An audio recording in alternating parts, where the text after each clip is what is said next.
Hello friends, இன்றைக்கி ரொம்ப டேஸ்டான சிம்பிளான மெத்தடில் கீரை கூட்டு எப்படி செய்கிறதுன்னு பார்க்கலாம். இப்போ வாங்க வீடியோக்குள்ளே போகலாம். இந்த கூட்டு செய்கிறதுக்கு இன்றைக்கி நான் சிறுகீரை ஒரு கட்டு வாங்கி வச்சுருக்கிறேன்.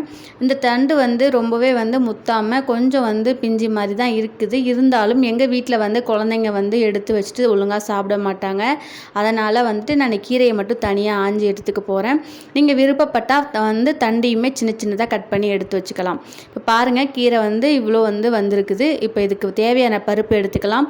இன்றைக்கி நான் சிறுபருப்பு, அதாவது பாசிப்பருப்பு, அடுத்து துவரம்பருப்பு 2 ஈக்குவல் அளவில் எடுத்து நல்லா அலசிட்டு தண்ணியில் வச்சுருக்கேன். அது கூடவே கொஞ்சனா தக்காளி, கொஞ்சனா ஜீரகம் 1 டீஸ்பூன் அளவுக்கு போட்டு ஒரு 3 விசிலுக்கு விட்டு எடுத்துக்கலாம்.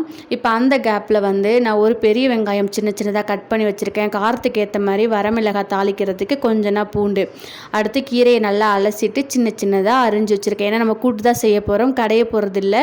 ஸோ பெரிய பெரிய கீரையாக இருந்தால் சாப்பிட்றப்போ வாயில் சிக்கும். அதனால் முடிஞ்ச அளவுக்கு சின்ன சின்னதாக கட் பண்ணி வச்சுக்கோங்க. இப்போ இதுக்கு தாளிப்பு கொடுத்துடலாம்.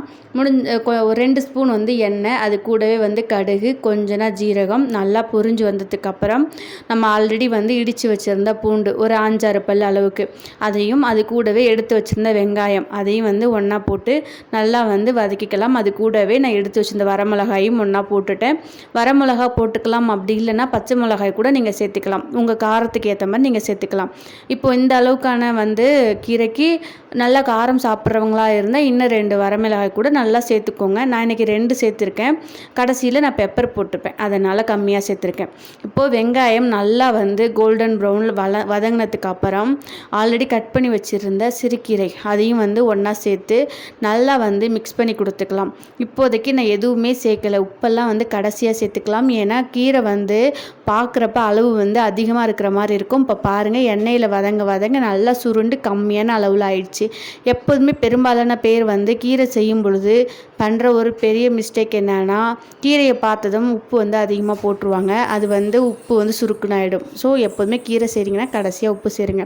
இப்போ கீரை வதங்கினதுக்கப்புறம் தண்ணி கொஞ்சம் தெளித்து நல்லா வேக வச்சிடலாம். ஒரு 5 நிமிஷத்தில் நல்லா வெந்துடும். அடுத்தது பருப்பு 3-4 விசில் வந்துருச்சு. அதை அப்படியே எடுத்து இது கீரை கூட சேர்த்துக்கலாம். தேவையான அளவுக்கு உப்பும் சேர்த்துக்கலாம். உப்பு சேர்த்துட்டு நல்லா ஆல்ரெடி பருப்பு வெந்துருச்சு, கீரையும் வெந்துருச்சு. இப்போ ஜஸ்ட்டு ஒரு 2-3 நிமிஷம் கொதிச்சாவே போதும். நல்லா கிண்டி கொடுத்துட்டு இப்போ இந்த ஸ்டேஜில் நீங்கள் செக் பண்ணி பாருங்கள். உங்கள் தேவைக்கு ஏற்ப மிளகுத்தூள் சேர்த்துக்கோங்க. காரத்துக்கு மிளகாய் விட மிளகு சேர்த்தோம் அப்படின்னா நல்லாயிருக்கும். நமக்கு உடம்புக்குமே நல்லது. அதனால் பெப்பர்ஸ் தூவி வச்சுருக்கேன்.